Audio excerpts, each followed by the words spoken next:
Bienvenue sur ITV et bienvenue à Question Directe qui reçoit aujourd'hui Cissé Abdou ou Abdou Cissé, comme on le dit ici au Sénégal. Il est actuaire, spécialisé dans les industries de l'assurance et de la finance. Merci monsieur Cissé d'avoir accepté notre invitation. Le Sénégal, à travers le monde, l'actualité bouge beaucoup. On a vu que l'actualité internationale est très fournie ces temps-ci. Avec l'arrivée de Trump au pouvoir, les droits de douane un peu partout qui touchent beaucoup d'économies. Face à l'actualité internationale, quel levier peut-on avoir pour l'Afrique? Merci d'abord pour l'invitation. J'en profite pour saluer tous vos téléspectateurs, votre émission que je regarde très souvent. Merci. Merci encore pour tout ce que vous faites. Alors, parler de l'actualité internationale, c'est d'une importance capitale. Pourquoi? Parce que l'Afrique doit appeler aujourd'hui, je ne parle même pas seulement du Sénégal, mais vraiment toute l'Afrique, devrait appeler à ce qu'on appelle une forme d'ordre monétaire international. D'ordre monétaire. Pourquoi? Parce que cet ordre, nous l'avons perdu depuis 1971. Et ce que Trump fait aujourd'hui, ça étonne beaucoup de gens. Mais ce que Nixon avait fait en 1971, en arrêtant le lien entre l'or et le dollar, c'est encore beaucoup plus grave que ce que Trump est en train de faire. Mais si nous, les Africains, on n'appelle pas à l'ordre monétaire international, ça risque d'être problématique. Pourquoi? Parce que quand vous regardez avant les deux guerres, et même avant les deux guerres, et juste avant 1945, il y avait une forme d'organisation mondiale où on était sur le talon or. Et donc l'or était vraiment la monnaie mondiale. Et donc la compensation en or se faisait quand les gens échangeaient. Il n'y avait aucun problème. Tous les deltas se soldaient en or. Et on arrive en 1945. Même avant 1945, ça s'est cassé par les États-Unis, mais en 1945, ce qui s'est passé, c'est qu'on a mis de l'ordre monétaire international. Les États-Unis ont discipliné le monde entier en faisant les accords de Bretton Woods, mais ils se sont eux aussi autodisciplinés. Donc, entre 1945 et 1971, il n'y a eu aucune crise financière internationale. Vous voyez? Et on arrive en 1971, les Américains n'avaient pas assez d'or pour respecter l'étalon dollar. Qu'est-ce qu'ils ont fait? Ils ont arrêté les accords de Bretton Woods et ils ont laissé le monde dans un désordre monétaire international. Et ce désordre-là qu'on a vécu, et pendant tout ce désordre, les Américains, dans les échanges à l'international, qu'est-ce qu'ils faisaient? Ils récupéraient des produits des autres pays et ils leur donnaient des dettes. Pourquoi ils leur donnaient des dettes? Parce que comme ils leur donnaient des dollars, quand les Chinois, les Russes avaient beaucoup de dollars, ils ne pouvaient pas les garder. Ils étaient obligés d'acheter des emprunts d'État américains. Donc, les États-Unis achetaient tout avec de la dette. Aujourd'hui, ils sont arrivés à un niveau où leur dette pèse et ils n'ont pas de solution. Pourquoi? Parce que les grandes entreprises qui sont aux États-Unis ne payent pas d'impôts parce qu'ils délocalisent. Et donc, la zone asiatique-pacifique, avec les BRICS, s'est organisée pour se dédollariser. Là où nous en sommes, ils ont beaucoup de dollars, mais ils n'en ont plus besoin. Et Trump, il sait une chose, c'est que d'ici, je vous donne 6 mois, s'il voudra vendre quelque chose aux Chinois, il sera obligé de donner des produits. Il ne pourra plus donner des dollars parce que les gens n'en ont plus besoin. Et donc là, il met ses taxes et il chamboule tout le monde. Mais dans ce chamboulement, il y a toujours le désordre monétaire international parce qu'on n'a pas un référentiel mondial. On échange des biens et services dans ce monde, mais il n'y a pas de référentiel. Il n'y a pas une mesure que respecte tout le monde. Et c'est ça qui pose problème. Voilà pourquoi l'Afrique doit tout faire pour appeler le FMI, la Banque mondiale, à ce qu'on remette de l'ordre monétaire international. Mais est-ce que l'Afrique a les moyens de le faire? Est-ce que l'Afrique a les moyens de le faire? Alors, quand on est ensemble, on peut tout faire. Le gros problème qu'on a en Afrique, c'est qu'on n'est pas ensemble. Et on a les moyens de le faire. Pourquoi? Parce qu'on commence à peser sur le plan international. Il y a quelques dissensions qu'il y a en Afrique, mais quand vous voyez l'AES comme ça, les problèmes de la CEDEAO et tout, on se rend compte que, quelles que soient les divergences, on sera obligé un jour de trouver un dénominateur commun à tous les Africains, qu'on parle le même langage. Et dans ce même langage-là, on est dans une forme de fédéralité. Mais comme on ne peut pas créer la fédération, parce que tout simplement les autres ne nous laisseront pas le faire tout de suite, la seule chose qu'on peut faire, c'est dire tout simplement, il nous faut de l'ordre monétaire international et essayer de le faire ensemble. Et cet ordre monétaire international, est-ce qu'il y a une prise de conscience que les Africains qu'il faut le faire mettre en place? Est-ce qu'il y a une prise de conscience? Alors, je ne pense pas qu'il y a une vraie prise de conscience pour ça, parce que les Africains ont l'habitude de partir séparément. Chacun se débrouille pour régler ses problèmes. Nous avons 2 zones francs, et dans les 2 zones francs, vous ne pouvez pas échanger de l'argent. Quand vous travaillez au Cameroun et que vous avez votre compte à Dakar, on ne peut pas vous virer de l'argent. C'est très compliqué. Les procédures de virement sont extrêmement compliquées. Donc, du coup, chacun travaille de son côté. Pour ramener cette prise de conscience, je rappelle encore qu'il faut que le travail soit fait au niveau de la CEDEAO, au niveau de la CEMAG, mais qu'on comprenne que même quand on n'est pas dans les mêmes zones, on a un bien commun qu'il faudrait tenir, c'est la richesse africaine. Et ça, nous le partageons tous. Donc voilà pourquoi il faut que cette prise de conscience arrive. Mais vous avez raison, on n'a pas encore cette prise de conscience. Et pourtant, on avait lancé la ZLECAf, qui devait être un instrument formidable de commerce entre les Africains. On y croit. Ça peine à prendre. Ça peine à prendre la forme. Mais moi, les gens qui me connaissent diront toujours que je suis toujours dans le complotisme. Mais vous savez, ce qui est difficile, c'est que quand il y a des gens qui tirent la charrue pour avancer, il y a des gens qui tirent pour qu'on n'avance pas. C'est-à-dire, nous avons un problème avec l'extérieur de l'Afrique, qui a besoin de nous, par nos matières premières, et qui fait tout pour qu'il n'y ait pas de l'organisation chez nous. Donc on a ce deuxième combat-là qu'il ne faut jamais oublier. C'est un combat de leadership, donc, qui se pose en Afrique. Il faut un leadership fort pour comprendre les enjeux et les prendre en charge. Exactement, vous avez parfaitement raison. Je suis entièrement d'accord pour ce leadership qui peut aujourd'hui avoir des débouchés chez nous. Hein. Nous avons la chance aujourd'hui d'avoir un pays comme le Sénégal qui, je ne sais pas si vraiment les autorités en prennent conscience, nous représentons une forme de modèle. Moi, quand je me déplace en Afrique, et je dis que je suis un Sénégalais, quand je vois que les gens ils passent leur vie à regarder la politique sénégalaise. Pourquoi? Parce que le fait qu'on ait mis des jeunes comme ça en avant et qu'on est démocratiquement, qu'on s'est battu pour avoir quelque chose de nous-mêmes en disant que nous avons voté pour nous, tout le monde nous regarde comme modèle. Donc nous n'avons pas le droit d'échouer. Donc ici, c'est un point de départ de ce leadership. Et c'est ce point de départ-là, il faut qu'on fasse tout pour qu'on ait un point d'arrivée aussi. Mais est-ce qu'en interne, il y a une prise de conscience au Sénégal de ce leadership que constitue cette nouvelle jeunesse au pouvoir? Alors, je pense que les gens ont oublié du Sénégal, on est sorti des élections, mais le peuple a oublié qu'en fait, aujourd'hui, c'est nous qui avons voté pour ceux qui sont là. Mais comme c'est nous qui avons voté pour eux, nous sommes obligés de les accompagner. Et cette obligation d'accompagnement-là, c'est ça que je ne vois pas. Parce que je vois tout le temps des gens qui essaient de montrer ce que l'État fait et qui ne marche pas. Alors que, même si vous mettez dans la balance tout ce que l'État fait et qui ne marche pas, et tout ce que l'État a déjà fait, la balance du côté gauche est encore beaucoup plus importante. Donc, il faut qu'on pense à accompagner l'État. Quand on a une idée et que ça peut faire en sorte que l'État avance, qu'on vienne participer, plutôt que d'être dans un esprit d'opposition. Mais est-ce que justement, ça ne pose pas un problème de consensus fort, comme devoir sur le pays, sur les questions essentielles?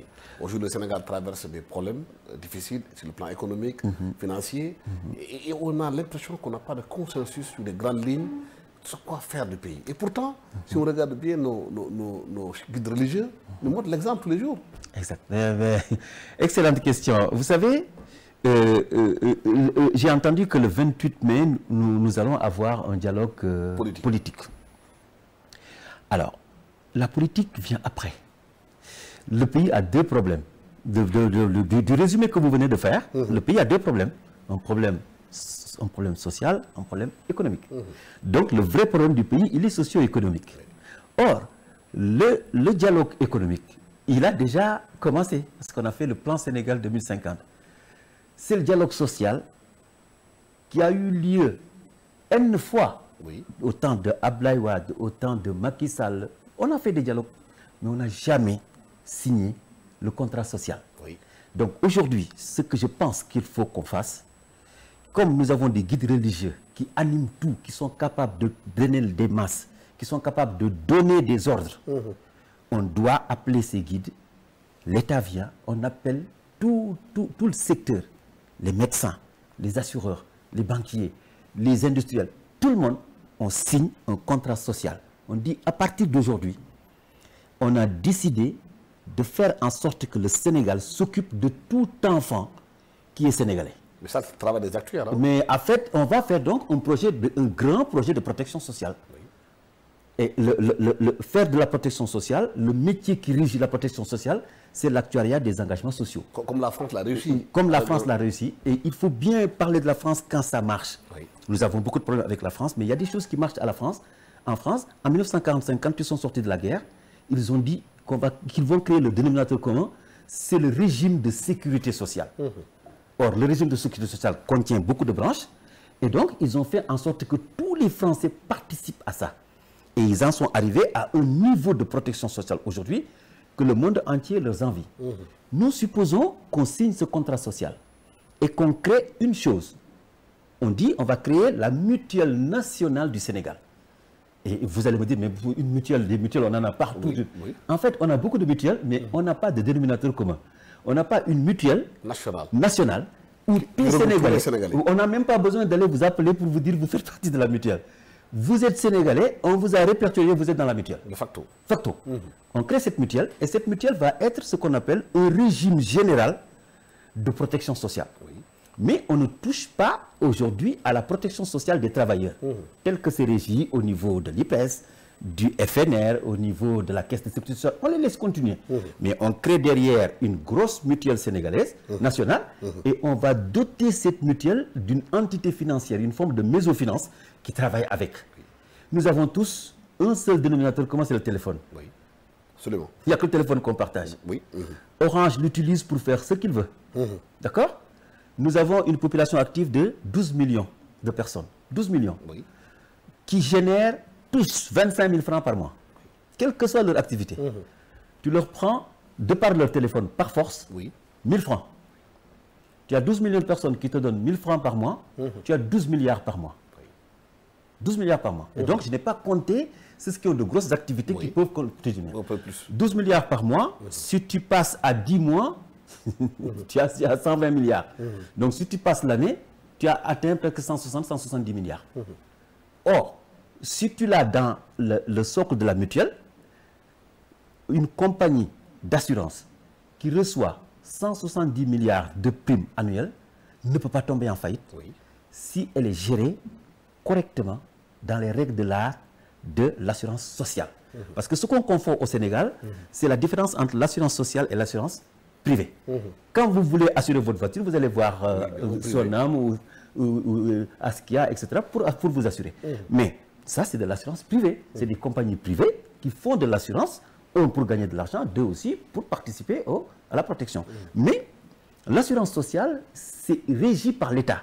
Et les assurances sociales que nous avons, c'est l'IPRES, le FNR, la Caisse de sécurité sociale, mais on les considère comme des caisses. Or, une caisse n'existe pas sur le plan juridique. Ce qui existe, c'est une compagnie d'assurance, c'est-à-dire qui collecte des primes et qui garde des provisions pour payer des sinistres. Aujourd'hui, l'autorité de contrôle des assurances privées qu'on appelle la CIMA, qui contrôle toutes les compagnies privées, devrait en même temps contrôler le FNR, l'IPRES et la Caisse de sécurité sociale. Bien qu'ils ont des organes de contrôle qu'on appelle la CIPRES, mais je n'y crois pas. Il faut vraiment qu'il y ait du contrôle. Et donc, cette assurance sociale-là, si tu l'organises de par ta mutuelle nationale et ta mésofinance, mais la première des choses que tu fais, c'est que quelqu'un qui tombe malade ici, tu le soignes. Par force, parce que tu vas équiper, tu vas avoir assez d'argent pour équiper les hôpitaux. Quelqu'un qui a faim, tu vas lui donner à manger. Mais le régime le plus important, la branche la plus importante, c'est l'hygiène. Il faut que tout le monde ait de l'eau potable et il faut que quand il y a des eaux sales, qu'on puisse les drainer à la mer. L'hygiène. Donc nous, dans notre mesure de protection sociale, la première branche va être l'hygiène. Ce qui n'est pas le cas de la France, parce que la France avait réglé le problème de l'hygiène avant même de faire sa protection sociale. Mais nous, on doit commencer par l'hygiène. Donc vous voyez, ce n'est pas difficile de monter, on n'a pas besoin d'argent. C'est nous-mêmes qui allons autofinancer cette protection. Vous avez ces mutuelles sociales, comme vous dites, ça va aider même les familles qui ont des problèmes avec les enfants. On parle souvent de précarité dans les familles. C'est ça. Et ça va jouer aussi sur l'éducation des enfants. C'est ça, parce que quand tu crées cette mutuelle, ce que tu vas faire, c'est que tu vas t'occuper des familles.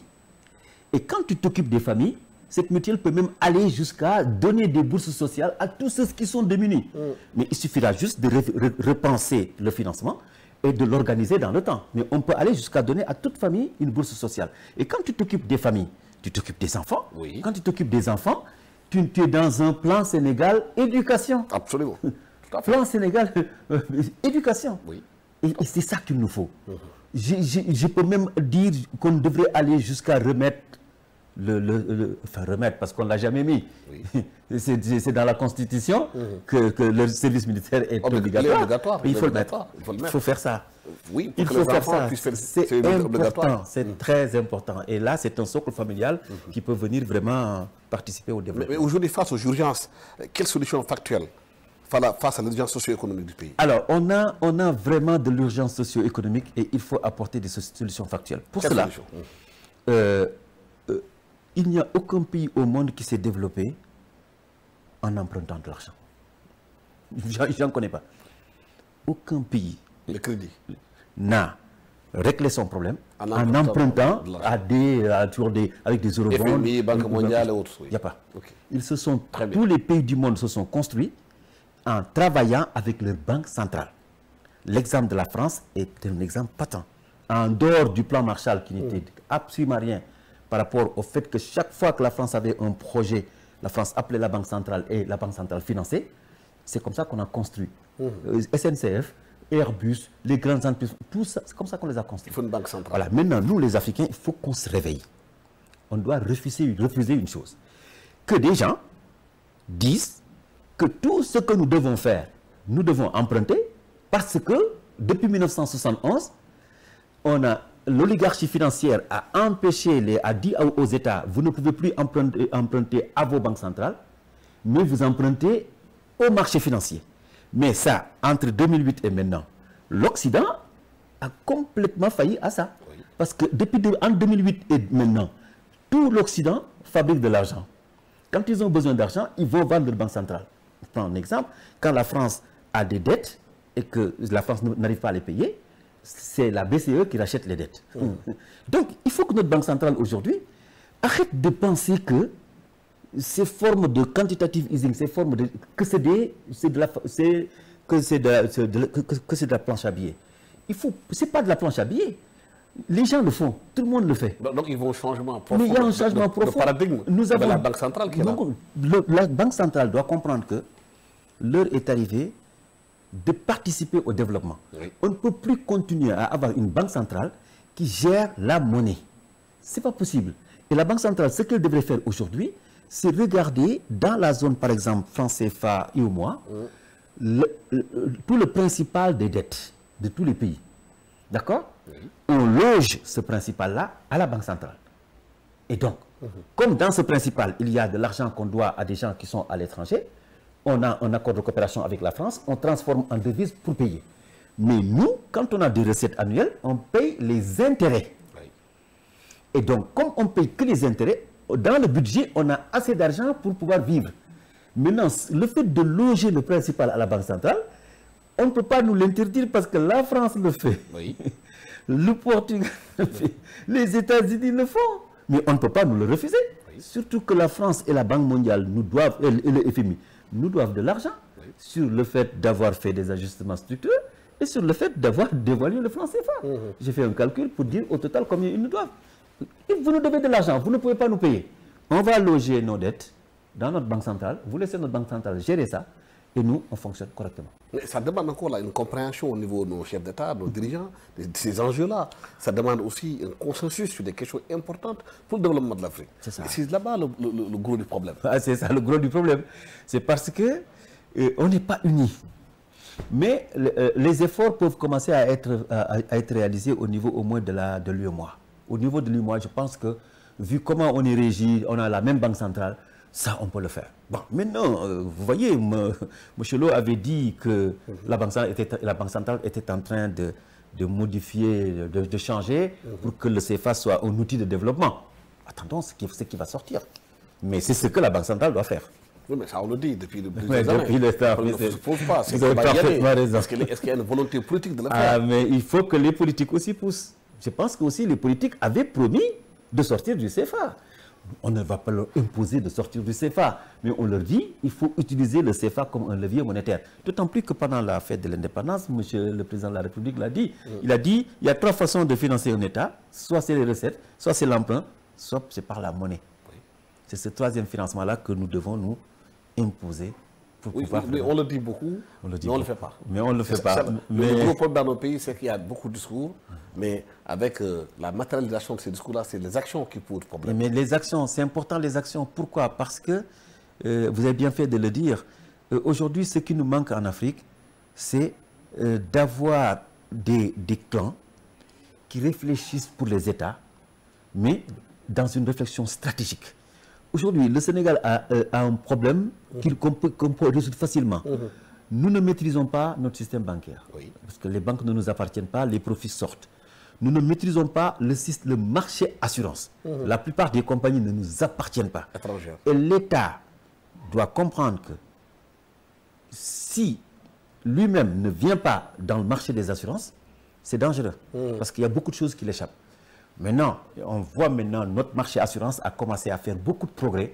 Parce que la preuve, le 8 et le 9, ils m'ont invité, le marché va organiser un symposium sur l'assurance pour mieux faire comprendre aux gens l'assurance vie. Ça, c'est une excellente chose. J'en profite pour remercier Madame Oumounia qui dirige le marché. Hein? Et ça, c'est très bien. Mais il faut que l'État s'investisse sur ces 2 marchés, le marché bancaire, le marché assurance, et qu'on ait la maîtrise. Et qu'on regroupe les Sénégalais qui ont une excellente connaissance des 2 marchés et qui réfléchissent sur des plans stratégiques. Et ça, c'est très important. Merci infiniment, M. Abdou Cissé. Je rappelle que vous êtes actuel spécialiste dans les industries et de l'assurance et de la finance. J'espère que l'État du Sénégal va vous écouter et qu'ils feront appel à des gens comme vous qui sont dans la diaspora, qui travaillent, qui peuvent aider nos pays à sortir de ce renouvellement économique et ce renouvellement financier pour pouvoir avancer, aller de l'avant, pour aider les Sénégalais à s'en sortir, à l'Afrique aussi à s'en sortir. Merci à toute l'équipe technique qui m'a accompagné pour la réalisation de cette émission. Merci. Au revoir. Magnifique. Merci beaucoup. Magnifique, magnifique. Pragmatique. Magnifique.